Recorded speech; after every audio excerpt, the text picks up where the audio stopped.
Good afternoon, everyone. Good afternoon. Thank you very much. I'm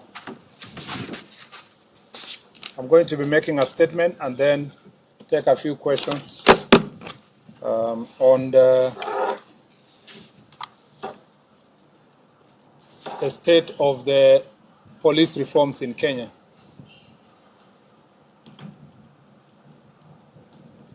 In the past few years, police reforms have gained significant momentum following the infusion of National Police Service, its objects and functions in the Constitution of Kenya. These milestones have led to institutionalization of various reforms in the service, and this has resolved historical systemic issues, ensuring that police aligns with our democratic principles and constitutional standards. Police reforms in our recent past has become a focus of accountability, service ethics, and restoring public confidence, breaking away from the outdated colonial legacies. Article 244 of the Constitution of Kenya mandates the National Police Service to strive for the highest standards of professionalism and discipline among its members. Progressive police reforms globally aim to enhance public safety, improve public and community relations, and strengthen accountability. The Constitution further obligates the National Police to comply with the constitutional standards of human rights and fundamental freedoms. The servicemen and women are required to be trained to the highest possible standards and competence and integrity to respect human rights, fundamental freedoms, and dignity. Undoubtedly, the officers have committed themselves to their professional duty, and we have a tremendous improvement of policing in our country today because of these continuous reforms. We therefore applaud the personnel that have committed themselves to constitutional obligation of ensuring highest standards of professionalism and discipline. We condole with the families of those officers who have lost their lives in the line of duty. Regrettably, in the last 10 years, we have lost over 600 police officers directly in the line of duty while working to secure our country, to combat crime, and in enforcement of law and order, including during public protests. The strength and sustained growth of our nation could not have been possible without the brave, selfless, and dedicated service of our gallant security officers. Their commitment and sacrifice have been instrumental in ensuring the safety and stability we enjoy today. Nevertheless, we continue to face immense challenges in our pursuit of ideals enshrined in Article 244 of our Constitution. These challenges compel us to relentlessly strive for legal, institutional, and constitutional reforms aimed at enhancing the quality and the effectiveness of our police service. The Kriegler report laid a foundation towards police reforms in Kenya. Unfortunately, despite this well-intentioned framework and constitutional backing, meaningful reforms have stalled. Key challenges such as the limited operational independence, inadequate resourcing, and increased cases of police brutality and impunity have reversed much of the initial gain.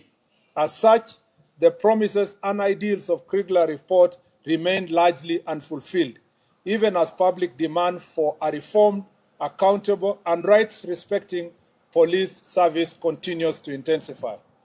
Upon assuming office in 2022, the President of the Republic of Kenya, His Excellency Dr. William Ruto, established a task force to look into critical reforms in the National Police Service, Kenya Prisons, and National Youth Service. The task force dutifully pointed to the need for several administrative, policy, and legislative reforms. Subsequently, on the 7th of March 2025, His Excellency the President entered a memorandum of understanding with the former Prime Minister, Right Honorable Raila Odinga, to promote and protect the livelihoods of young people and to guarantee the right to peaceful assembly and protest as provided for under Article 37 of our Constitution. It's against this high-level commitment that the ministry is intensifying efforts to implement relevant policy and legal reforms aimed at fully realizing the ideals and aspirations espoused in the task force report and the memorandum. These reforms also come at the backdrop of President's decision to ensure, for the first time in the history of Kenya, that the National Police Service operates independently with its independent accounting officer. To further pursuit of recommendations made by the task force, a technical committee on review and development of administrative, policy and legislative reforms was formed on the 23rd of August 2024. The technical committee, though through the various joint secretaries, held consultative forums with the primary stakeholders. Through these consultations and the proposals submitted to the committee, the following draft bills and new legislation were deployed. The National Police Service Commission Act Amendment Bill to provide for a more robust and independent police commission.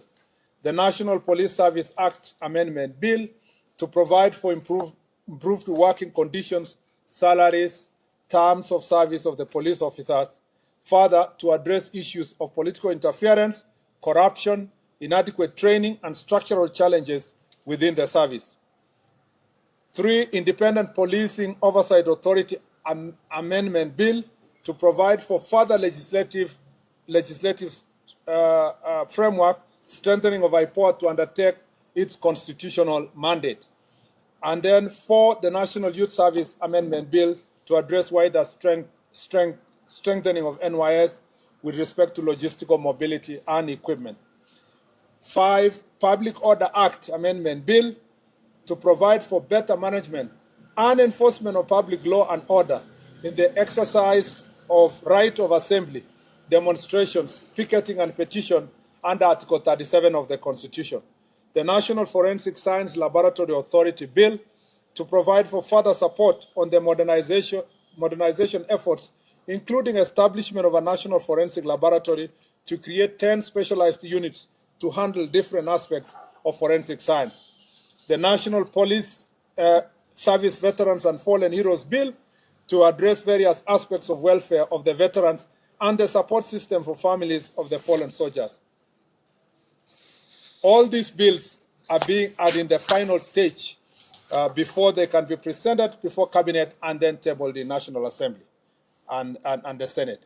As highlighted, it was not always the norm for the police that the police were held accountable for the actions in extrajudicial cases of police brutality. Post the 2010 Constitution, we have had remarkable accountability framework that have led to the punishment of police officers, such as in William Kimani murder in 2016, where 3 police officers were convicted of death for the murder of human rights lawyer Willie Kimani, his client Josephat Mwendwa, and their driver Joseph Muiruri. B, Baby Samantha Pendo case of 2017, where 4 police officers were charged with the murder of 6-month-old baby Samantha Pendo, who was killed during post-election protests in Kisumu in 2017. 3, Martin Koome murder of 2013, where police officer at the rank of an OCS was found guilty and sentenced to death for torturing a suspect to death inside a cell. Among many other instances that the police have been dealt with, family for breach of law and the Constitution. Although we have experienced worse incidents in the past, the progressive nature of our law and policy will soon make such occurrences rare in our country.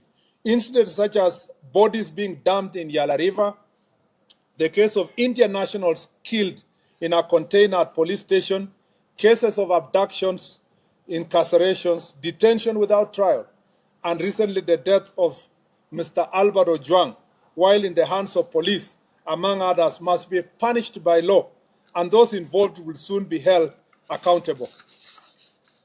Globally, countries have made significant strides in attaining police reforms. Instances such as public outcry, social movements, and specific instances of violence or misconduct have led to significant and relatable scenarios of police reforms. As a government, we are duty-bound to uphold the highest possible standards in safeguarding the security, formulating priority areas of reform and enforcement of law. Our goals remain delivery of professional, accountable, and citizen-centered policing that meets the aspirations of our Constitution. To realize these objectives, the Ministry of Interior and National Administration remains firmly committed to pursue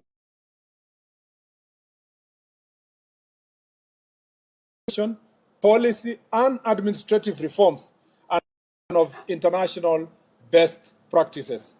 Upon consultation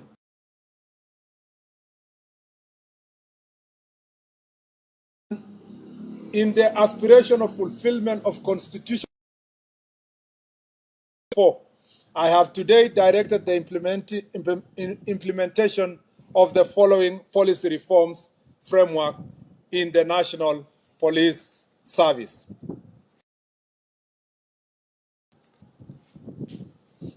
On CCTV surveillance, it shall be mandatory to equip police stations with CCTV surveillance to enhance transparency and accountability.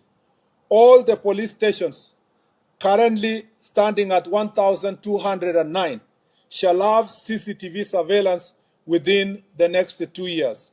We shall be making proposals to Parliament to enact laws that criminalize tampering with CCTV cameras. The surveillance system shall be in the custody of the officer commanding station, and the said officer shall be required to ensure that the system is always functioning, and instances of fault, it shall be reported within 1 hour through the established chain of command. The CCTV shall have an external backup system. It's important for Kenyans to know that the current stations that have CCTVs are not CCTVs that are sanctioned fully by the National Police Service. It was the initiative of the individual police station, 9 police stations, identify areas for improvement. Working together with civil society, religious leaders, and other stakeholders, we shall ensure regular audits and evaluation with awards to the best police officers, police stations, among others. We are creating systems that evaluate officers' performance based not just on enforcement metric, but also community relations and adherence to requisite ethical standards. This framework shall establish both the criteria for reward and sanction of respective police officers. 5, training and education. I have directed the establishment of continuous professional development training on all officers beginning with the OCSs, who shall be required to undertake minimum training annually on set of constitutional standards of the National Police Service as shall be developed in the curriculum. This marks the first step in restoring professionalism, discipline, and service excellence across all ranks. To achieve this, we shall work closely with the National Treasury and Parliament to ensure adequate resources are allocated. It is unfortunate that whenever budget cuts strike, training is often the first casualty. We are also forging partnership with development partners, public benefit organizations, and other stakeholders to sustain this initiative. In our upcoming police recruitment drive, we shall include a specific cadre of specialized officers to infuse fresh talent, professionalism, and modern policing standards throughout the service. All these reforms will be centralized for oversight and implementation at every police station, directly under the responsibility of the officer commanding station. It is important to note that in the command and structure of police service, the OCS is the ultimate officer in charge of all activities related to enforcement of law and order at the police station. All the other superior structures exist for the coordination and command of the National Police Service. It is therefore our intention to implement, monitor, and evaluate aforestated reforms of the police station. Our intention is to make our police stations centers of excellence. It's important for all of us to know as Kenyans that just the way we say in elections, the polling station is the final place of voting. The police station is the final station of reporting any crime in the National Police Service, and therefore, every person, including senior officers, even the minister, everybody else has to always go back to a police station, and therefore, we want to make the police stations to become the center of excellence. We shall make the respective budgetary adjustments to prioritize these reforms among other modernization strategies in the forthcoming and subsequent financial years. We shall also pitch for support of these priorities from our development partners to ensure efficient and effective implementation of these reforms. As we relentlessly advocate for appropriate conduct by the police, there must be a reciprocal emphasis on the responsibility of citizens to show respect towards police officers as they discharge their lawful duties. Just as police officers are held accountable and subjected to public scrutiny, citizens too must accept that their actions are not beyond reproach.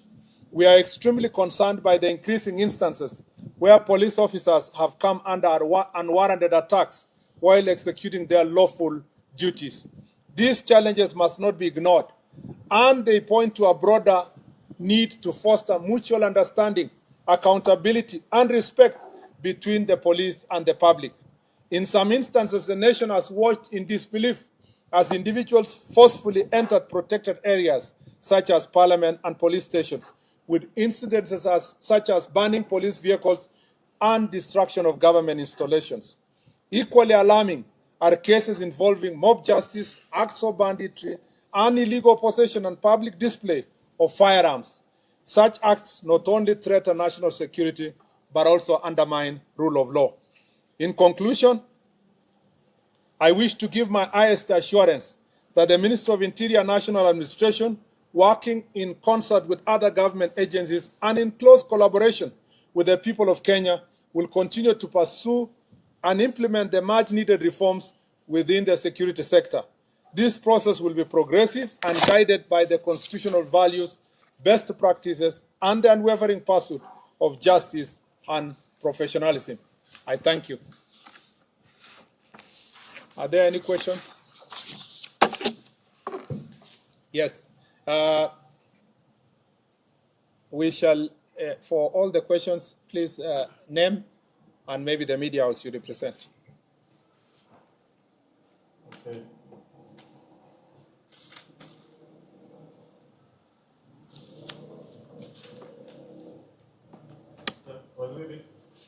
My name is Sidney Chazima from TV47.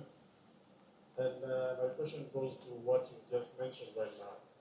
You say that even the most highest ranking police officer has to report to a police station if there is something, even a complaint.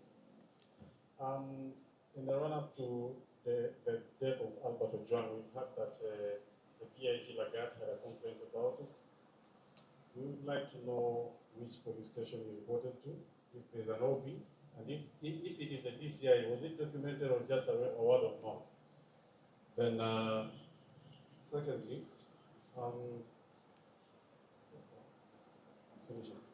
what was the complaint about? We have not been able to trace the comment or even screenshot of what Albert was being accused of.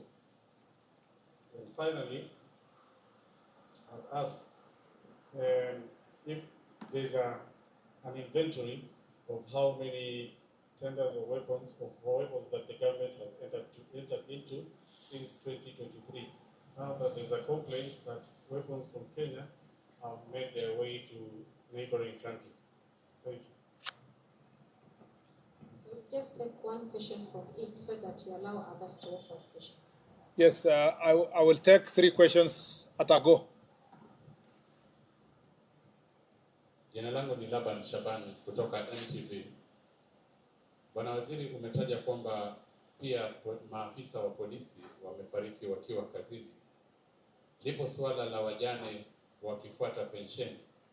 Kwa hivyo yapo malalamishi kuhusu wajane wa maafisa wa polisi ambao wamekwisha fariki ama wamekwisha staafu ambao wanafuata pensheni ila hawapati. Asante. Yes. Good afternoon, Waziri. My name is Stephen Leto from Citizen TV. My question goes to the CCTV installation to over 1,000 police stations across the country. What is the financial implication that you are looking at? And if we are talking of development partners, who are these development partners that you want to, delegate a primary duty of installing CCTVs in the police stations in the country? Thank you.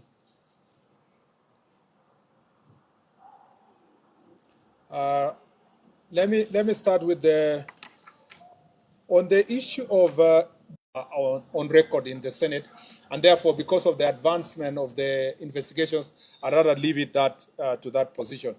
On the issue of on the question of tender for security, I think first of all, as the Republic of Kenya, we cannot stand here or at the ministry or even IG, you will never get that information you are looking for, where you stand and come and say, we have this number of ammunitions or we have this number of this. It's not possible for any country in the world to go and announce this publicly to any person because that is a highly classified security issue.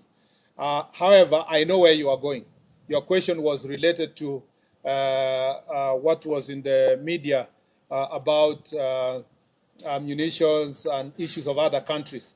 I think my responsibility is issues related to internal security. That's why it's called Minister of Interior.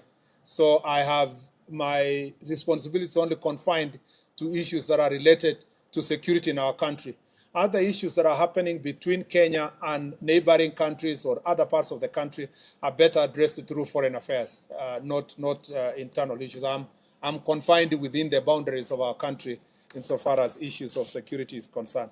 On the issue of swali nzuri limeulizwa na Laban kuhusiana na pensheni ya maaskari wetu. Ninajua ya kwamba kumekuwa na shida, si kwa upande wa askari peke yake, lakini public service wote wakijaribu kupata budget ya kuhakikisha inalipa mambo ya pensheni.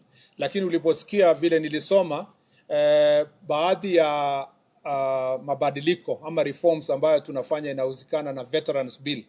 Nia yetu ni kuhakikisha kwamba through that Veterans Bill tutakuwa na njia mwafaka ya kuhakikisha kwamba wale wanaondoka kutoka ofisi wanalipwa haraka, na pia sio wenye wanaondoka peke yake, wale wanapoteza wapendo wao katika wakiwa kazini watakuwa wameshughulikiwa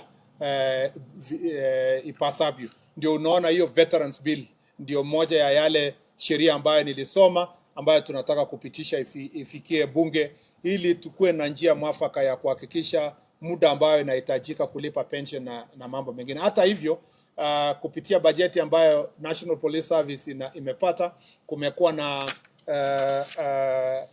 bidii kwa upande wa National Police Service kujaribu kulipa wale ambao pension yao imekaa sana kadiri ya uwezo wao kupitia ile bajeti ambayo tumepewa na bunge.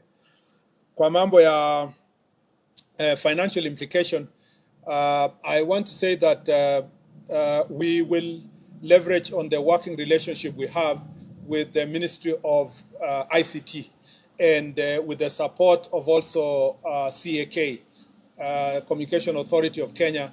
We are going to forge this partnership, which has been ongoing between us and these institutions, to see how we can install these CCTV cameras within the next 2 years. The ultimate budgetary allocation will be determined by the working partnership we have put in place.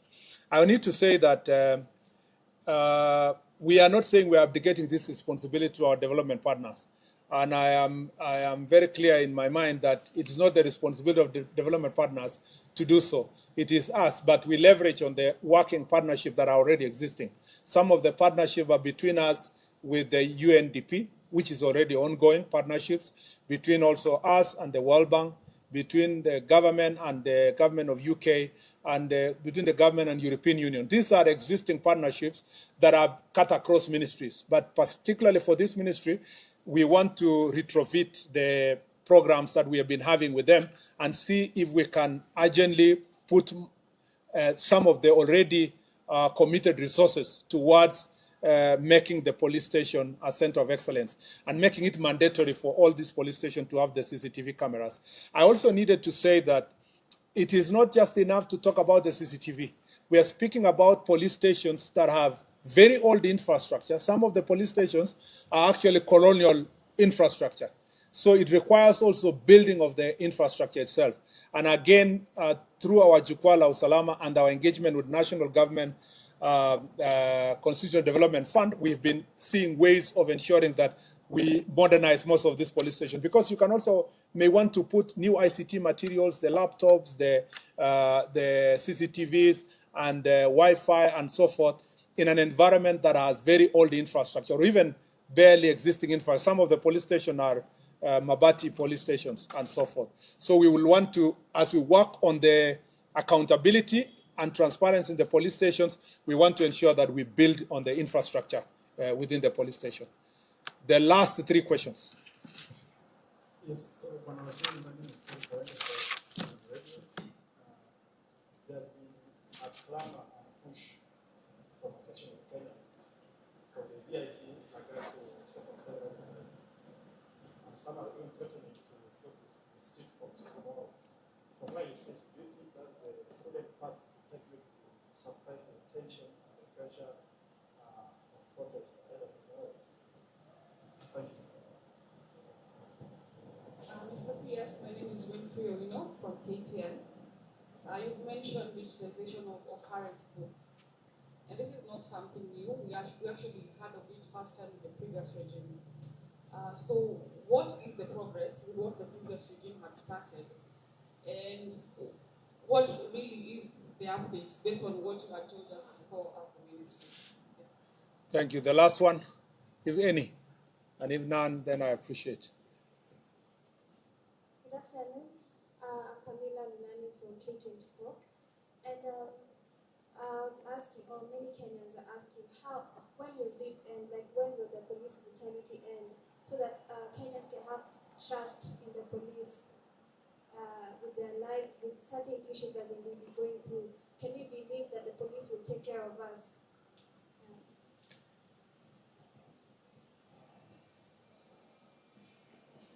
Thank you very much. First, let me say that on the question of the first question by Eric was in relation to the role of the DIG in the question of the issue to do with the murder of Mr. Albert Ojwang. I'd like to say that, and whether or not he should resign. I'd like to say that the investigations, as I've already said earlier, are going on with IPOA. IPOA is doing its part in terms of investigations. DIG Lagat is a seasoned police officer who understands what it takes to carry out matters of investigations and where or whether or not his conduct or act or position can affect that investigations.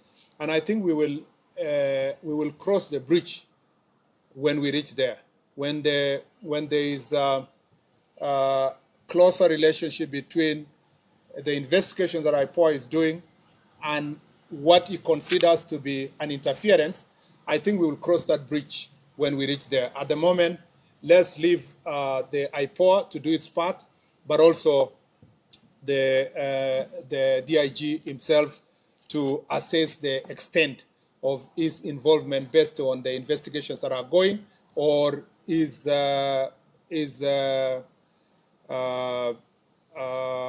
position vis-a-vis the investigations, and then make that decision when we cross there.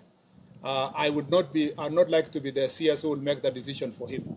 It is important that that is achieved, the threshold of the investigations, where it is, and whether or not the DIG will see that his position or position in office is going to interfere with that investigation. I'm sure when that threshold is achieved, we will cross that bridge when we reach there. On the question of digitization of OB, this has been a long time promise, and I agree with you that it's been a promise from previous administration to now. We want to move it from promise to reality. And we know the reasons why this is serious is because if we have a digitized OB, it will help us to make sure that any reported incident can be tamper-proof. It can also be tracked to ensure that whether or not someone wanted to interfere or change the position of a particular reporting that was made. So we will not have a situation where like we saw in the other incidents that somebody had reported, there is allegations that the report was changed and so forth. So digitized occurrence book will really help us a great deal. And I have now given timeline.